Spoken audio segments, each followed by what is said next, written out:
να μπουν οπαδοί μες στο γήπεδο. Νομίζω ότι αυτοί που αν θέλουν να φτιάξουν το ποδόσφαιρο, εγώ το έχω πει πολλές φορές, μπορούν σε μια μέρα να το φτιάξουν. Την αναγκαιότητα για αυστηροποίηση των ποινών τόνισε και ο ποδοσφαιρικός εισαγγελέας Ανδρέας Φάκος. Οι ποινές είναι ανεπαρκείς, ο κώδικας είναι ανεπαρκέστατος. Θα πρέπει να υπάρχει ένα πλαίσιο για να μπορεί να υπάρχει δυνατότητα επιβολής μεγαλύτερων ποινών. Δεν νοούνται ποινές με διατίμηση. Δεν μπορεί να προβλέπεται ποινή μιας αγωνιστικής για όλα. Οι ποινές δεν πρέπει να είναι αυτόματες, αλλά να υπάρχει μια κλίμακα που να αυξομειώνεται ανάλογα με τις συνθήκες.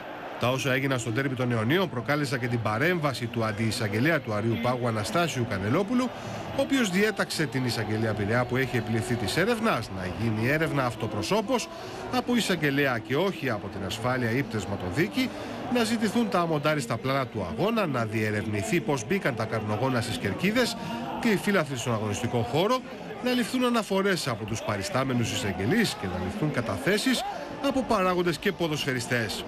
Ο Υπουργός Πολιτισμού Παύλος Γερουλάνος συναντήθηκε σήμερα με τον πρόεδρο της Ελληνικής Ποδοσφαιρικής Ομοσπονδίας